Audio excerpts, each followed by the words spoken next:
I died twice as a child. This is my story. I've been on Reddit for years, but only today did I think to look up a subreddit dedicated to NDES.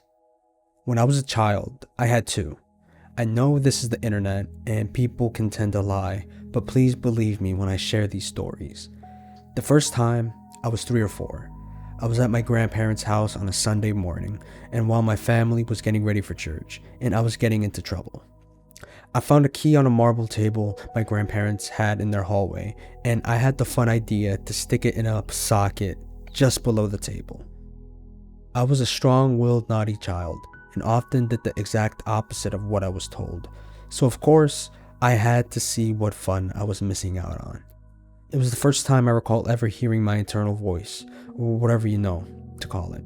When I stuck the key into the socket with my right hand, I began to seize with the charge of electricity going through my body. I specifically remember a voice inside my head saying, "This is what dying feels like?" I flew back and hit my head on the marble floor. My grandparents were Italian. Everything was marble. And then I began to ascend. I remember traveling out through the dining room window and headed up, not straight up, but forward and up.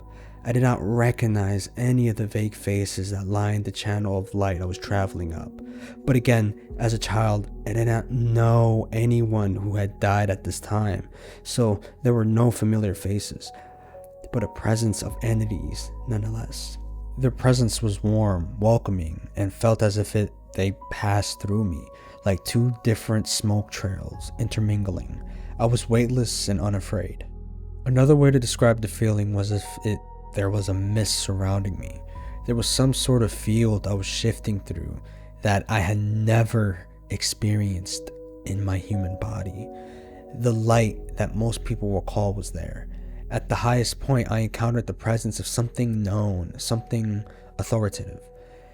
A voice without words told me I was not ready yet. I had to go back, and I was given my mission. For personal reasons, I would like to keep that to myself, but if this piques interest with true believers, I may share.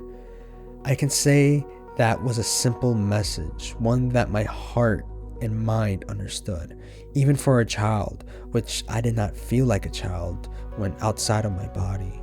Upon receiving my commission, I was no longer in the presence of the light. I was turned away and began to descend.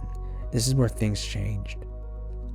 I have not researched other people's NDESs as to preserve the uniqueness of my own experience, so I cannot speak to whether this next part is common or not, but has stuck to me, vertically, to this day. Immediately, all the warmth and comfort I felt in the light began to fade. Fast. Every weight that had been lifted or lightened as I went up began to surround me on my way back down, towards my body. Peace was replaced with fear. I worried and wondered how I could find my body. I was a little girl. How could I get back to my grandparents' house in Montreal, a big city that I did not know? I had not even crossed the street by myself at this point. I saw with the consciousness, my sight available to me, the whole city below. This occurred in the early 80s, and I had never seen an image similar to Google Earth View, but this is exactly what it looked like to me. I zoomed in closer and closer. I was not in control of where I was going, but clearly my spirit knew how and where to find my earthly body. I cannot reiterate enough how much weight I felt returning. It was as if home was being ripped away from me, and all the trappings that even my young body felt had been reapplied with each other. I came closer to rejoining myself. Some details are foggy. I remember my older sister kicking me while I was on the ground, thinking I was faking it. It was the first physical sensation I recall feeling. When I awoke in my physical body, I went to see my dad in the room. He was getting ready, and the first thing I said was, "Daddy, Daddy, I saw Jesus." For a 3 or 4-year-old, that was all I knew, so that is how I explained it. I remember my dad taking both my hands and looking for marks. There were none. Let me answer a few questions for any skeptics out there. My grandparents had an old house with old wiring. There was nothing to cause a breaker to trip, so the current, I don't know the voltage, went through me until I blasted back onto the ground. It was the 80s and there was nowhere to take me after the incident, so I have no medical proof of this, just my memories. Also, because it was the 80s, parents parented a little more relaxed. There was no fuss made about the incident, though my older sister did get in trouble for kicking me. Another thing to note is that this must have been a traumatic experience for me as a child, and like many experiences that are too big for a young mind to handle, it was stored away deep in my mind until it could surface when I was prepared to handle the repercussions. I was well into my 20s before the memories fully reassembled in my mind. At that time, I went to my dad and asked if he remembered. His memory was jogged to the event I described, and knowing now how big of a moment it was, we were dumbfounded that it was swept over so easily in our family history. That was event number 1. The second event occurred when I was 11. I was playing with a boy trying to keep up and show how tough I was. We were getting up to no good, unattended. It was the 80s, remember? Kids came home when the street's lights came on. In our ever-increasing moments of daring activities, trying cigarettes for the first time happened that day as well. We decided we would play a choking game. I choked him first, he tapped out. I refused to be a sissy like him and never tapped out. The situation was nearly the exact same as the first time. Although I did not consciously remember my first NDE at the time I experienced my second one, everything that happened outside my body was the same. It felt doubly familiar. The fact that it had happened years earlier only made the scenario more commonplace. Doesn't everybody have this happen to them? The same sensation of going forward and up, being lifted, becoming ever lighter and more free from the white noise and anxiety that permeate our earthly existence greeted me again. Again, I did not recognize a single soul that lined my ever-ascent channel upward, but their presence was comforting as they greeted me on my journey towards home. Once more, I was in the presence of light. No sandaled giant sitting upon a throne, just light and love, total peace. I was again told my mission and redirected back to my earthly body. The same feeling of weight returning was upon me, the same fear of finding my body. The mental chatter we all experience grew louder the closer I got. When I awoke, there was a feeling of cold wet on my face. The boy who had strangled me was weeping over me. His tears had soaked my face. He was angry, thinking it was a terrible prank that I had played. But I had gone gray, and there was blood that had come out of my right ear. He knew I was dead, but then I came back. We did not tell a single soul for fear we would get in trouble for our antics of smoking and running amok in the forest like wild things. We thought for sure we would catch a whooping for our stupidity, so we swore to never speak of it again. I did not know if I have suffered any remaining damage as a result of these two experiences. Those who know, we might say there is something a little off about me, but nothing that became an impediment to me living a normal life. I will say that whether it is a result of the NDES or not, I do have a heightened sense of the unexplained. I have no fear whatsoever of death, quite the opposite. I long for that feeling of freedom and of being home. Currently, I am a nurse and want to work with those who are dying. Palliative care is the field I am drawn to help people transition with ease and less fear towards what awaits.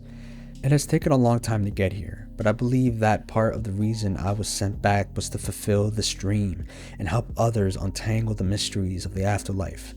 I can only speak of my experience. I'm not looking for a debate, nor do I want to have to defend two of the most defining moments of my life. Simply wanted to share for the first time what it was like for me to die. Twice.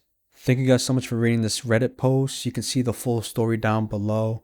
If you guys are unaware, this is a near-death experience story, and these stories are amazing and they are powerful, and there are so many. And for this story alone, it's not even giving you the whole entire gist of the craziness. This is just a little scratch. There's so many stories where people are able to decipher details that they would have never even known, and these people are flatlined. They are dead on sight. It's insane. There's blind people who experience this and are able to see and give accurate reports to crazy. It's just insane. I can't even put words towards it. And The surprising part about this is that nobody is talking about this. Literally nobody. And then across all these stories, they have striking similarities across cultures. Things as, leaving the body, traveling through darkness or a tunnel, encountering a presence or beings. You have this intense peace and clarity, and you have a point of no return. That's kind of similar between all of them. You get out of body details that were later verified, and these details are like 1 in a million, and all these people, next to all of them, get them correct. I mean, if you really look deep into this, it is insane. And we got to bring more awareness towards this because it really makes you think about what happens after death. I mean, shoot, like I said before, blind people report visual experiences. People that have never been able to see throughout their whole entire lives are able to dissect details that they would have never have known. This stuff is insane. It's absolutely insane. Like, people from different cultures, people from different backgrounds experience the same thing, more or less. I'm out of words. Like, I can't. Reading stuff like this and just hearing stories and listening to the podcast, reading up on some of the stuff, it really changes you. It makes you more comfortable with what happens when it comes to death. I mean, there's no easy way of saying it, to be quite frank with you. It literally changed me. I mean, like, some of the videos I've had previously before on the channel, I've taken out. So, because I deem some of the stuff kind of dumb and not really important, to be quite frank with you. Reading all this stuff, I'm not gonna lie, it made me cry. I have never felt this kind of emotion, or like, I don't even remember the last time I even cried. And I've just been on this journey of just discovering this stuff, looking at this pattern. I mean, I've always been a little bit, not nihilistic, but a little bit of an atheist, but I kind of would think that there was a higher power. Like, I mean, I would think that because that's what other people would say, and that's what I would see on the internet. Like, I'm not really into religion, but I kind of believe in a higher power. So I kind of follow that mantra of thinking. But then just reading these stories, watching podcasts, listening to people's stories, it's just, oh my goodness, like, you are a fool if you just cannot recognize this pattern and just see the utter craziness at what people are able to experience. I mean, even an NDE, like, being able to tell visuals, a blind person being able to tell visuals is insane. What? There's so many stories I want to tell on this channel. Like, I'm gonna go over a lot. I am a changed person, and reading her story, it is very, very insane. She was able to survive 2 times. I mean, that's got to be a record, right? But something about her story is just very, very, it's not the craziest story, I'm not gonna lie, but it's very, very beautiful. The 80s were absolutely crazy. I don't think I would have survived, I'll be quite frank with you. But her being able to, even as a child, experience that and then have the feeling of being calm, not being calm, but feeling very, very happy, no longer feeling fear, her rising up out of her body and just going all the way up, and then her being able to see city she was at, and then, oh my, it's crazy. And there's a lot of other stories that are kind of like this one, or exactly like this one, to be quite frank with you. Like I said before, there's a pattern, and then there's a lot of people that don't recognize that pattern. I feel like I'm a record player just playing itself over and over and over again. But I hope you guys enjoyed the story. Like I said before, the link to the full story is down below. Show this individual love, give her a comment, and if you learn anything from this video, spread love, spread positivity, because each individual person is so deep and so meaningful. You have no idea how much you impact the world. I mean, I don't want to make this video go on for long, but let me explain it real quick, just real quickly. You simply saying hi to somebody can have so many different effects to this world, and in the future you couldn't even possibly perceive. Every little action that you do contributes towards something. Just the possibility of you talking to somebody, and just you talking to somebody can have ripple effects to where it helps humanity and you would have never even known it. That's how deep it really is. Or probably doom it, I don't know. But that's the freedom of choice, right? There's so much I want to get into, but there's wrinkle effects that goes into your daily actions more than you could ever possibly think of. Even leaving a comment, even liking or disliking a video, even sharing it to somebody, it has wrinkle effects. And it, like, I don't want to get too much into it in this video because I would have to write about it to be more coherent on it, because I think it's a little bit too advanced. I don't know, maybe I'm slow, I don't know. But thank you guys for watching. Let me know how you feel down below. Show love to the Reddit post down below. Check it out. I'm gonna catch you guys in the next video. Have an amazing day.